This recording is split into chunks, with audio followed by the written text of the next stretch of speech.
à tous, bienvenue dans Nord Politique sur BFM Grand Lille et Grand Littoral, votre rendez-vous hebdomadaire avec ce soir la course à la mairie de Lille, une ville socialiste, vous le savez, depuis 1955, incarnée ces 25 dernières années par Martine Aubry, la socialiste qui laisse désormais la place à la jeune génération. Une opportunité aussi pour les forces politiques adverses. Lille pourrait-elle basculer à droite? Celui qui porte la candidature des Républicains s'appelle Louis Delemaire et il est notre invité ce soir. Bonsoir. Bonsoir. Et merci beaucoup d'avoir accepté notre invitation. Nous reviendrons au cours de cette demi-heure sur votre parcours, sur vos ambitions également dans cette campagne municipale. Mais avant, regard sur l'actualité.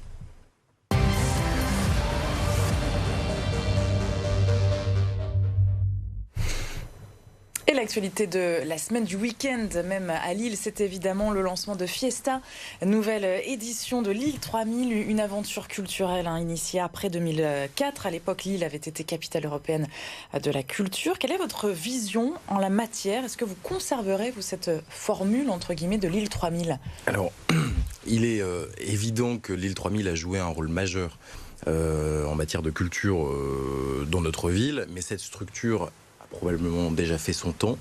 Il y a d'ailleurs quelques questions en matière sur son fonctionnement et sur son financement. Et je pense qu'elle doit être revue de fond en comble. Elle capte quand même plus de 5 millions d'euros d'argent public chaque année. Je pense que pour un événement qui a lieu, un grand événement, même si chaque année il y a des événements, il y a quand même un grand événement que tous les 3 ans, je pense que ça pose question quand même sur la politique culturelle de la ville. Ça fait plus de 20 ans, vous l'avez dit. Je pense qu'il y a des opérateurs culturels lillois qui mériteraient peut-être d'être un peu plus mis en valeur. Et c'est pourquoi nous allons travailler sur une culture qui soit une culture plus populaire, qui s'adresse à tous. C'est populaire, Lille 3000 quand même. La fiesta, c'est-à-dire la grande parade, les éditions qui ont lieu, pendant 6 mois. Je trouve, à titre personnel, que ce qui a lieu en dehors de ces périodes-là, ça s'adresse pas à tous. Et moi, je veux une culture populaire accessible à tous qui ne s'adresse pas uniquement à quelques-uns. Et c'est pourquoi nous voulons vraiment faire des propositions en ce sens, travailler avec les opérateurs culturels lillois, et pas uniquement avec cette méga structure qui est très importante. Et cette association, même si je reconnais qu'on a passé de très bons moments festifs à travers la ville. Donc on fait quoi? On dissout l'association? On arrête du jour au lendemain? C'est compliqué, ça. On n'arrête pas, on regarde concrètement l'argent qui est mis chaque année par les opérateurs, enfin par les administrations publiques, notamment la ville de Lille, 3,5 millions cette année. On regarde comment est géré l'argent, parce que je pense qu'il y a aussi un manque de transparence sur son fonctionnement. Et je veux qu'on y regarde un peu plus près. Je trouve qu'il y a des événements culturels dans la ville qui méritent d'être un peu plus soutenus par la ville. Je pense par exemple au Festival international des séries Sérimania, qui lui aussi doit être développé, mais comme d'autres... Qui est financé aussi par l'argent public? Absolument, par la région. Et je veux également qu'on puisse travailler à ce que chaque Lillois puisse se sentir légitime demain de pousser la porte d'un musée, de l'opéra, du théâtre. Et aujourd'hui, c'est pas le cas, et je veux vraiment qu'on travaille là-dessus. On aura l'occasion de revenir justement sur vos premières priorités, sur votre projet en cours de préparation. Louis Delemaire, donc candidat des Républicains à la mairie de Lille. Vous avez 31 ans, Lille qui est votre ville natale. Vous êtes collaborateur d'élus. Alors c'est-à-dire que vous avez travaillé notamment auprès de Marc-Philippe Daubresse au Sénat. Aujourd'hui pour la majorité au sein du département du Nord. Vous êtes en charge des affaires sociales. Vous êtes à la tête par ailleurs de Lille au cœur, créé après le Covid. Donc à Lille, que vous définissez comme un mouvement politique local. Exactement, c'est exactement ça. Ouais. À quand remonte votre appétence pour la politique ? Alors, ça remonte assez loin. Alors, moi, je suis lillois depuis toujours, vous l'avez dit. J'ai d'ailleurs appris à marcher, à faire du vélo sur les pavés du Vieux-Lille. Et puis, d'ailleurs, de tous les candidats déclarés, je suis le seul à être né à Lille. Ça fait quand même une petite différence. Et puis, à un moment donné... C'est important pour vous, ça ? Ah oui, c'est très important. Je veux dire, j'ai grandi là, j'ai été dans les écoles lilloises, j'ai été au collège à Lille, j'ai été au lycée, j'ai commencé ma vie professionnelle à Lille, et puis à un moment donné, dans mon adolescence, les aléas de la vie m'ont conduit à être accompagné par l'aide sociale à l'enfance. Aujourd'hui, j'en suis sorti, et par mon intégration professionnelle, d'abord dans le privé, puis toujours avec cette idée, donc je dirais que ça fait maintenant plus de 10 ans que j'ai cette idée de vouloir m'engager dans la vie publique. Donc à la vingtaine d'années... Je pense sincèrement vers 18-19 ans, déjà à ce moment-là, j'avais envie de m'engager dans la vie publique parce que j'avais vu concrètement ce que les politiques publiques pouvaient apporter aux gens, notamment à moi à ce moment-là. Et moi aussi, j'ai voulu contribuer. Et donc, j'ai pris ma carte dans mon parti politique. Et j'ai commencé par le militantisme avant d'être collaborateur, comme vous l'avez dit. D'abord du groupe d'opposition à la mairie de Lille, puis ensuite au Parlement, aux côtés de Marc-Philippe Daubresse notamment. Et puis aux côtés de Doriane Bécu pendant 3 ans à la mairie de Tourcoing. Et ça a changé quelque chose dans votre construction et dans votre approche, justement, le fait d'avoir été accompagné par l'ASE ? Et ces difficultés, donc j'imagine que vous avez connues bien évidemment, étant adolescent. Disons que je suis quelqu'un de droite. Je n'oppose pas la droite et le social, mais dans l'esprit collectif des gens, la droite sociale, c'est assez antinomique. Et moi, au contraire, je veux une approche je vois une approche politique très sociale dans les politiques que je veux demain mener à la ville de Lille. Mais je veux une politique sociale qui accompagne les gens à pouvoir s'en sortir et à s'émanciper, à sortir de la précarité, de la pauvreté, ou se sortir de situations très compliquées dans lesquelles, par exemple, moi, j'ai été confronté très jeune. Et donc, évidemment, je sais ce que l'action sociale peut faire, et je souhaite que la ville de Lille, qui a évidemment une ville avec beaucoup de besoins en matière de social, puisse être fer de lance de ces politiques-là. L'engagement politique qui a vraiment commencé en 2015 avec la campagne pour les régionales de Xavier Bertrand. En quoi le président des Hauts-de-France vous inspire ? C'est peut-être un grand terme, mais en quoi c'est un modèle pour vous et pourquoi à l'époque vous vous êtes engagé avec lui ? Alors je me suis engagé déjà auprès de lui pour une raison simple, c'est que je ne voulais pas que le Rassemblement national, à l'époque le Front national, Marine Le Pen, puisse présider notre région. Je voulais que des idées telles que présentées par Xavier Bertrand, comme je le disais tout à l'heure, le travail, l'émancipation par le travail, qui est une valeur qui lui est chère et que je partage, m'a beaucoup parlé à ce moment-là, le jeune que j'étais à l'époque, et j'ai décidé de m'engager, puisque d'ailleurs son slogan à l'époque c'était « Notre région au travail », donc ça m'a parlé, et ce qui m'a toujours intéressé chez lui, c'est donner le sentiment de ne jamais faire de l'idéologie ou de prendre des décisions politiques dogmatiques. C'est-à-dire qu'on est tout le temps dans le bon sens et le pragmatisme. C'est-à-dire qu'en réalité, on se fiche un peu de savoir si la solution à tel problème est de droite ou de gauche. À partir du moment où c'est une solution qui permet de répondre aux besoins d'une partie de la population ou aux attentes des habitants de notre région, là entre autres. Voilà, si ça permet de répondre à ces besoins, alors il faut mettre en place la mesure, quelle soit de droite, de gauche, du centre. Et il vous conseille, il vous guide un petit peu dans cette aventure? On discute pas mal, oui. Ouais, on discute pas mal. Vous posez des questions? Absolument, je prends des conseils de lui et d'ailleurs d'autres personnes, des parlementaires, des élus locaux. Là où vraiment mon appétence pour devenir maire de Lille s'est accrue, c'est quand j'ai commencé à travailler pour Doriane Bécu, où j'ai vu concrètement ce qu'était le rôle, après avoir vu pendant 2 ans le rôle de l'opposition à la ville de Lille, voir comment une grande ville de plus de 100 000 habitants pouvait être gérée au quotidien. Ça m'a beaucoup inspiré et je trouve que, encore une fois, Doriane Bécu s'inscrit dans ce que je viens de vous dire, c'est-à-dire le bon sens, le pragmatisme et la recherche de solutions pour répondre aux besoins de ses habitants. Alors, vous avez décidé de vous lancer en septembre dernier, soit 18 mois avant les élections municipales, avec un déficit de notoriété évident, hein, on ne va pas se le cacher. Est-ce que les Lillois vous connaissent? On a fait le test avec Livia Santana qui a montré votre photo, regardez. Virginie, est-ce que vous connaissez ce monsieur? Pas du tout. Pas du tout. Bonjour Michel, alors dites-moi, est-ce que vous le connaissez? Alors pour être tout à fait honnête, non, je ne le connais pas. Oui, je le connais de vue. Alors c'est qui? C'est la personne qui, je crois, se présente au municipal à Lille sur la liste Républicain. Bon, évidemment, c'est du hasard hein, quand on va rencontrer les Lillois, hein, la difficulté des micro-trottoirs. Mais oui, ce manque de notoriété, vous estimez avoir encore le temps pour vous faire connaître? Ah oui, absolument. Mais je remarque tout de même que sur 3 personnes interrogées, il y a au moins un tiers qui me connaît. Mais évidemment, on a commencé la bataille des municipales en septembre dernier, mais en réalité, c'est un travail de fond qu'on mène depuis 2022, depuis la création du mouvement Lille au cœur.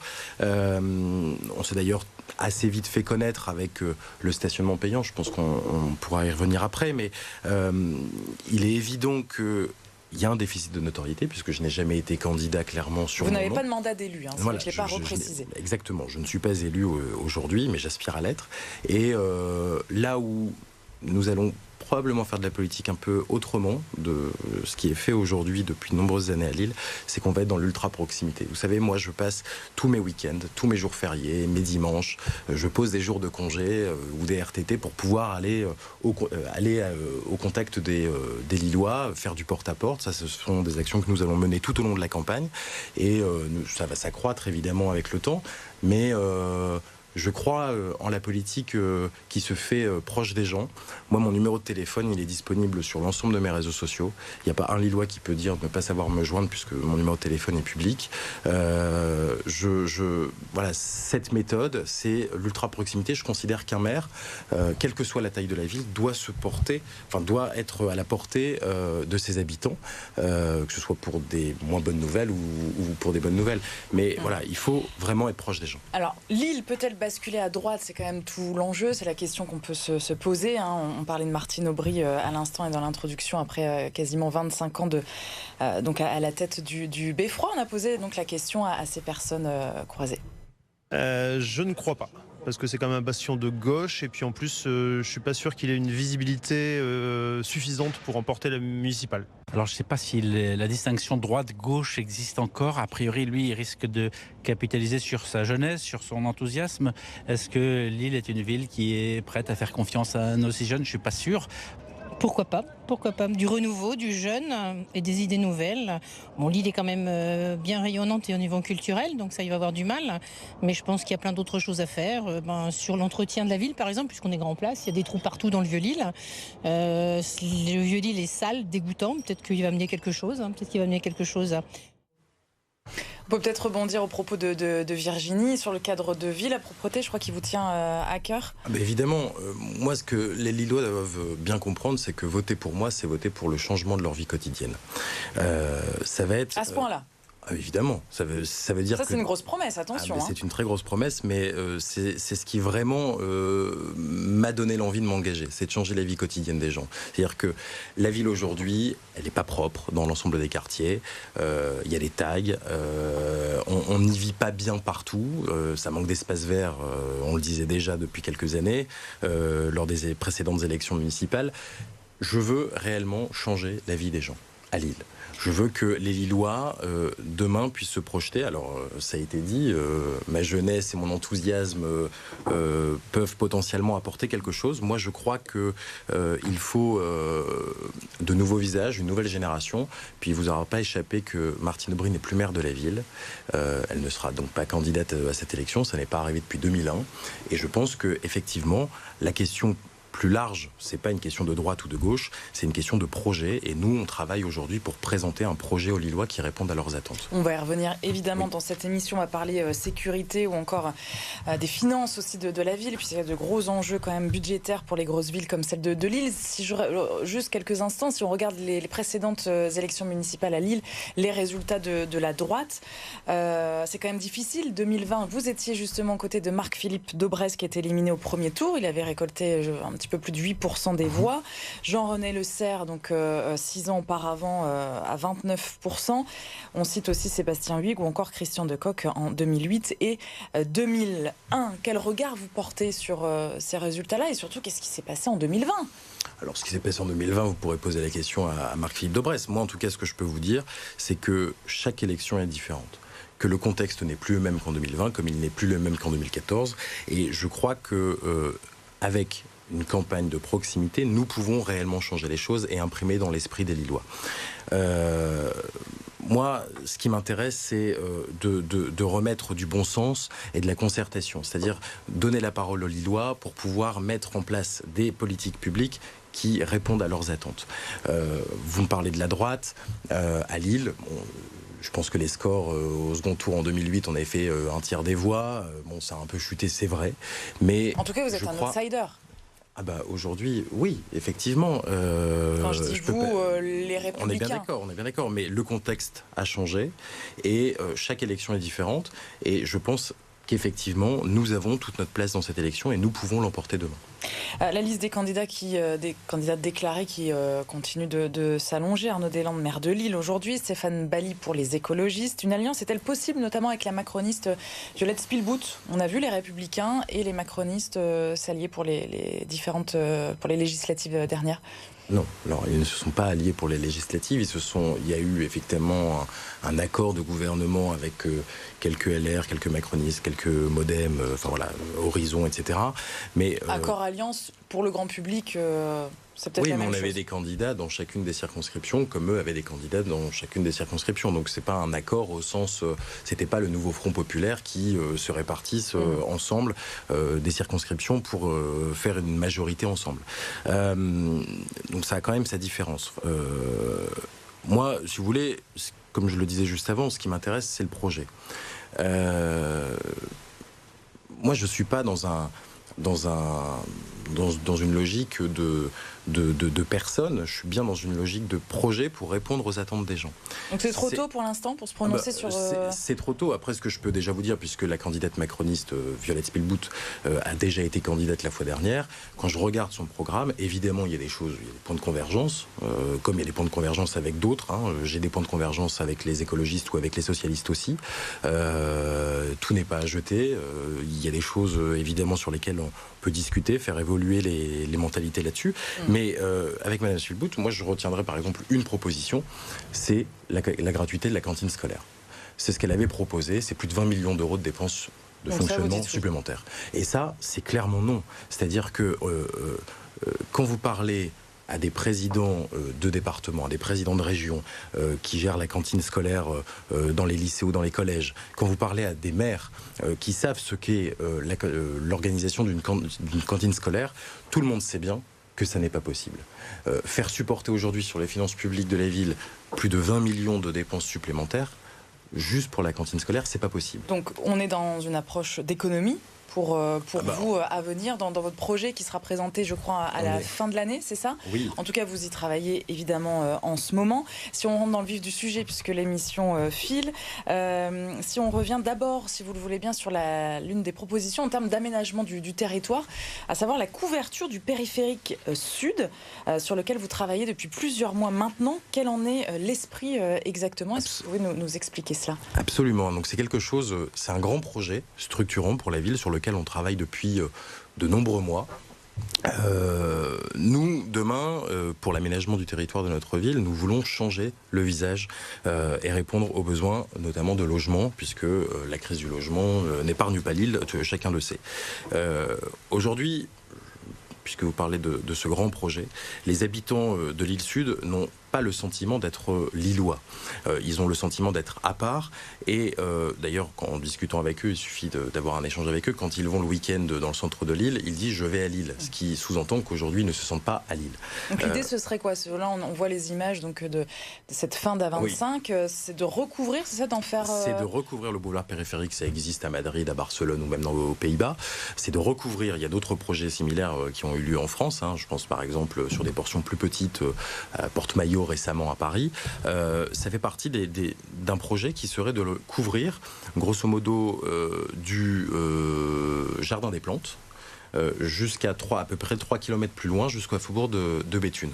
De recouvrir ce boulevard périphérique pour éviter d'être cloisonné, de regagner cet espace aussi pour avoir du foncier et bâtir du logement, et puis également recréer des espaces verts, puisque comme je le disais tout à l'heure, on en manque, on sait qu'il y a le jardin des plantes à côté. Je pense qu'il faut qu'on ait une réflexion peut-être sur le prolongement de ce jardin des plantes de l'autre côté de la rive du boulevard périphérique. Vous avez réussi déjà à le budgétiser, à vraiment l'imaginer concrètement? On est en train de travailler avec justement des urbanistes et des archis sur la partie technique, sur la faisabilité, et sur le financement on y travaille. On est sur un projet qui serait aux alentours de 2 milliards d'euros. Ça peut paraître énorme en le disant, mais il faut bien que les Lillois comprennent que ce projet sera en très grande partie, 70-80% autofinancé par la cession des surfaces planchées qui vont être créées. C'est-à-dire, pour que les gens comprennent bien, c'est-à-dire que les mètres carrés nouvellement créés dans les nouveaux logements vont pouvoir être cédés à des promoteurs qui vont bâtir des logements, et donc ça va être à peu près 3/4 du projet, ce qui est quand même pas rien, puisque ça veut dire que la partie reste à charge pourrait être cofinancée, et ça évidemment il faudra mettre tous les partenaires autour de la table, la MEL, la région, etc. la région, l'État. Autour de la table pour pouvoir répartir tout ça. Donc on s'attend à plusieurs années évidemment de... Mais surtout ce grand projet est important puisque, comme je le disais, c'est pour mettre fin à cette fracture territoriale qui est devenue une fracture sociale. Les habitants de l'île Sud se sentent vraiment déconnectés du reste de la ville, et les habitants du reste de la ville connaissent pas l'île Sud. Moi je veux ouvrir ce quartier pour qu'il fasse partie de la ville au même titre que tous les autres quartiers. Un autre sujet important pour vous, la sécurité. Le gouvernement qui entend présenter avant l'été un texte visant à revoir le cadre d'exercice des policiers municipaux. Parmi les enjeux, évidemment, on en parle régulièrement, celui de l'armement. Vous y êtes favorable à Lille? Absolument. J'avais d'ailleurs écrit au ministre de l'Intérieur, je crois en octobre, pour lui demander de légiférer sur l'armement de la police municipale dans les grandes villes de France. Moi, quand je regarde objectivement les choses, évidemment, l'armement de la police municipale, ça n'est pas pour mettre des cow-boys dans la rue. C'est simplement pour permettre aux agents de police municipaux d'agir efficacement sur le terrain, tout en ayant la possibilité de se défendre quand ils sont face à des cas d'extrême violence, de criminalité. Il faut bien comprendre qu'aujourd'hui, les policiers, quand ils sont dans les rues de Lille en uniforme, nous, on voit écrit police municipale, mais eux ont le sentiment d'avoir une cible dans le dos. Et leur permettre d'avoir la possibilité de se défendre matériellement, c'est garantir qu'ils puissent défendre les Lilloises et les Lillois. Se battre pour davantage de policiers nationaux est l'un des combats aussi d'élus. Est-ce que ça vous le partagez? Vous en demanderez davantage si vous êtes élu? Il faudra en demander davantage, mais je renforcerai également par le doublement des effectifs de la police municipale aujourd'hui. On est sous-équipé. Et d'ailleurs, l'armement de la police municipale, puisque Martine Aubry a expliqué qu'elle essayait à chaque fois de renforcer ses propres effectifs de police municipaux et qu'elle n'y arrivait pas forcément. Je ne connais pas de policiers municipaux qui veulent agir sur le terrain sans armes. Donc on est plus attractif quand on est un maire qui veut armer sa police? Moi j'ai rencontré des policiers municipaux de Comines ou de Tourcoing qui aimeraient bien venir travailler à Lille, mais qui aujourd'hui le refusent parce qu'ils n'ont pas la garantie de pouvoir se défendre en cas de problème. Et moi je veux être le maire qui protège tous les Lillois. Donc évidemment, l'armement, le renforcement des effectifs, et puis Martine Aubry, après 20 ans d'idéologie contre la vidéoprotection, a décidé en 2021 de lancer les premières implantations. Il faut aller encore plus loin, parce qu'il y en a aujourd'hui une centaine. Je pense que l'objectif crédible, il faut qu'on aille jusque 1000. Ça ne veut pas dire que les 1000 seront installés durant mon premier mandat, mais en tout cas, je m'engage sur une installation de 500 caméras durant ce premier mandat. Et l'objectif est bien de porter à 1000, voire peut-être 1200. La gestion des finances publiques, on le sait, la politique, c'est une affaire de choix, des choix assumés dans un contexte budgétaire particulièrement tendu. Le sport est le premier budget d'investissement de la ville en 2025, avec 31 millions d'euros. Deux gros projets, je le rappelle, la piscine d'Hélène et le bassin olympique qui sera situé porte d'Arras. Si vous êtes élu maire, quel serait votre budget numéro 1 ? Alors, mis à part les là, frais de fonctionnement des agents. Voilà. C'est-à-dire que là, vous parlez de l'investissement. C'est très bien que le sport soit numéro 1 sur l'investissement. Moi, j'ai quand même un grand projet qui est la couverture du boulevard périphérique qui concentrera. Ce sera la priorité. Voilà, ce sera la priorité du mandat puisqu'il faudra amorcer tout ça. Alors ça prendra du temps. Il faut que les gens n'imaginent pas que ça se fait en 4 ou 5 ans. Mais c'est la priorité d'un grand projet structurant de mon mandat. Ce que je veux dire, c'est que pour permettre l'investissement dans de grands projets, comme dans la réfection des salles de classe, dans des complexes sportifs, il faut avoir de l'argent.